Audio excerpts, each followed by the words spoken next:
Good morning, it's Jenny May. I'm so sorry that you're not with me live this morning because I can't see you. But going forward, hopefully I can get my Wi-Fi sorted out. I'm not quite sure what's going on with it. It's been kind of iffy these last few days, which is not a big deal because I do a lot of stuff through my phone and through the app. And I don't necessarily need Wi-Fi, just data, but it's kind of hard to do the video workout so that I can see you live on my screen while I'm doing the exercises without the Wi-Fi. So hopefully we have that sorted out for Wednesday morning's workout. But anyways, for today, we're going to be focused on two movements, and how this is going to work is we're just going to keep building on movements, but I'm going to spend some time on coaching you and teaching you how to do the movements and how you can kind of self-spot your form. So the information that you're going to get here is information that you can carry forward into any exercise or yoga program that you do going forward. My dogs may wander in, they may not. We'll see what happens. So you might see them. You know how dogs are once you get on the floor. All right, so we're going to focus on two movements today, the plank and the bridge. And these are two of my favorites because they really help unite your core. And one of the biggest movement issues I see with people as we age and after having children is that our brain disconnects from our abdominal muscles. And your core is really your glutes, your low back, and your abs working together to function as a unit and create stability in your pelvis. So it's all about, for your core, it's all about holding your pelvis upright so that you can walk upright. If your pelvis tips forward, which is where a lot of people get low back pain, chronic low back pain, then your low back has to do extra duty and your spine has to work extra hard to help hold that pelvis so that it doesn't tip all the way forward and you have to walk on your hands and knees. So your core's primary objective from your brain on an unconscious and subconscious nervous system level is for your muscles to work to hold your pelvis upright. And a lot of times, two of the three muscles, we either have our glutes and our abs, or our low back and our abs, or there's usually something missing. So if our glutes are working, sometimes our abs are not. If our back is working and glutes are working, sometimes our abs are not. Sometimes our abs are working and our back is working, but our glutes are not. And that's where a lot of the low back and sciatica stuff comes in. So the plank and bridge are two of my favorite exercises because they teach your core to function as a unit when done correctly. Now, a lot of times, especially if you're doing a group workout or a video, people just push through the movement without really actually engaging the muscles. The body will always find the fastest, easiest way to do the exercise with the least amount of work. And sometimes that's relying on other muscles that shouldn't be doing the work. For a lot of people, knee-wise, and we'll get into this as we go along, our tendons and ligaments in our knees will do the work more than our quads, glutes, and hamstrings because it requires a lot less energy and work on the body's perspective if they can just use your joints and not actually use the fibers. So we really want to pay attention to that. Okay, so we're going to start with the plank. And the biggest thing I want you to think about is when you're in a plank, let's see if I can stay in the screen here, is that if you find your hip bones, you're going to think about, when you're doing a plank, you're thinking about shortening the distance from the bottom of your pubic bone to your rib cage. So you're engaging your abs by pulling these two muscles together. Trying not to use your shoulder blades or your upper back or your neck as much. So a lot of times people will go into a plank. We're going to do an elbow plank to start today. And they'll be on their elbows and toes. And you'll see this. I see a lot of this where people are holding from their upper back. What you really want to focus on is that your neck and upper back stay loose, and that the only place you're really tightening is in your abs. And If you need to do a 10-second hold, take a break, reset, 10-second hold, take a break, reset, 10-second hold, take a break, reset, that's fine.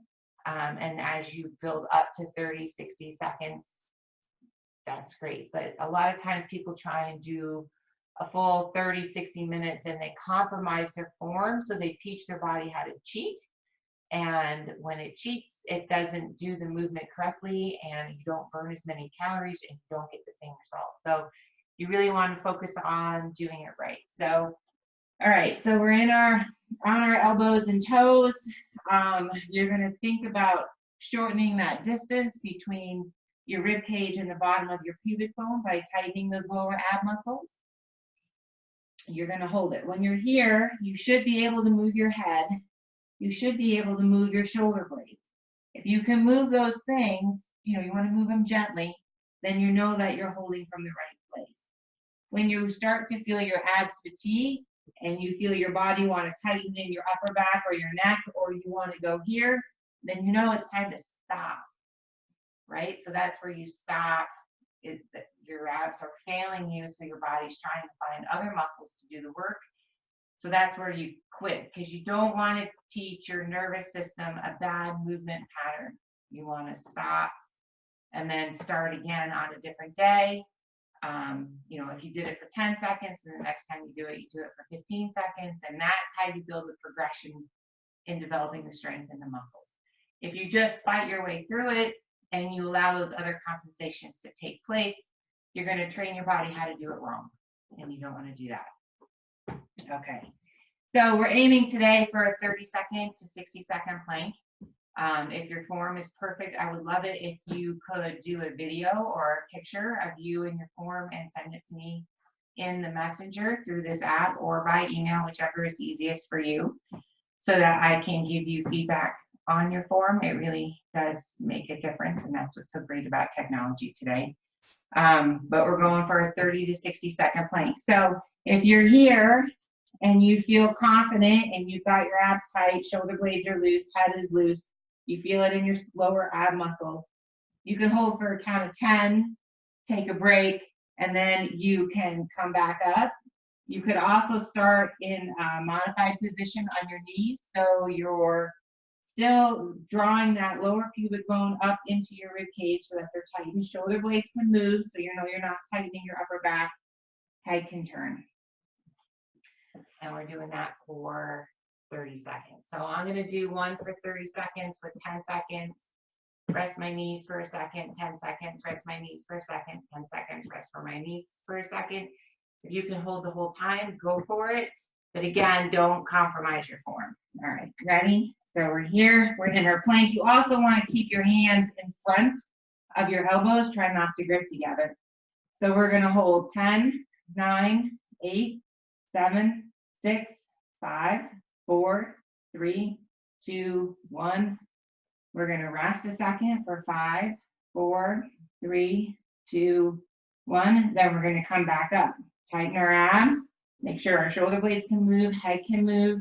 7, 6, 5, 4, 3, 2, 1. We're going to rest. 5. You can come right down if you'd like. Just make sure you're not hurting your back. You're going to rest. 5, 4, 3, 2, 1. One more. 10, 9, 8, 7, 6, 5, 4, 3, 2, 1. Good. And there's your plank. If you want to do 3 sets of that, you can, depending on how your abs feel. If you felt your abs fatigue and you felt other muscles starting to kick in, don't build on that. We'll build on it in Wednesday's workout. All right. The other exercise I want to focus on today that's great for your core is the bridge. We're going to do it as a glute bridge. It's great for teaching your glutes to come in and support your abs and your low back to really develop that core stability. A lot of people do it wrong. And so we'll talk about that in a second. All right, so our glute bridge, we're on the floor. Your feet are a little bit, you don't want them tucked as far in as possible, otherwise you're going to really strain your knee. They're a little bit forward. They should be a little bit in front of your fingertips. You want to make sure your feet are lined up with your glutes so everything's in a straight line. You know, you don't want to be out here or right here. So you want to make sure everything's in a nice straight line. Or here, you're going to think about that same position you were in the plank, where you draw your pubic bone and your rib cage closer together, so you feel these abs working. All right, so we're going to be there, and then you're going to curl your body up off the mat. So you should feel hamstrings and glutes picking you up. You should feel a stretch in the tops of your legs, and you're thinking about drawing your abs in. So whenever you're using your core, your abs should be drawing in and not pushing out. A lot of people, when they do a bridge, they push their stomach out too. That's wrong. So you want to really think about drawing your stomach in, expel your air out, curl your pubic bone and rib cage closer together. You're going to curl your hips up from your hamstrings and glutes. Abs stay in. You're feeling a nice stretch to the top. A lot of people will cheat and let their legs go out. Your quads try and take over and do the work. You don't want that. You're going to keep your legs in a nice straight line. So a lot of people, when they do the bridge, they use their quads and their low back. They skip their hamstrings, glutes, and abs. And the way you can tell that is if you push up and you feel yourself slide back, you're using the wrong muscles. A great little cheat to test with that is if you have furniture sliders, you know, things you put under your furniture to slide them around the living room. Paper plates, if you're on a carpet, would also work. If you put those under your feet and you go up to do a bridge, it's not going to work on this mat. And you go up to do a bridge and you feel your feet sliding out, that means you're using your quads and your back, and you're not using your hamstring, glutes, and abs. When you curl up, your feet should not move if they're on something that's going to slide on the carpet or not. You want to be super careful if you try this to test yourself that you stay in control and don't hurt yourself. So, but that's a good gauge. So again, you're thinking curl your pubic bone and lower rib cage together by tightening these lower abs. And then you're going to curl hamstrings and glutes up, lift. We're going to hold for a count of 1. You're going to drop back down. So we are going to do 15 of these. Make sure your knees don't go wide. Pretend there's a beach ball between your knees and you're trying to hold on to it. I see so many people, when they come up, they go like this. And that's, again, the quads taking over. So we don't want that. All right. So let's do our 15. You're going to curl, come up, drop down. If you need to take a break and reset, if you can't maintain the form, that's fine. Just think, redraw your abs in, lift, hamstrings, glutes, drop back down.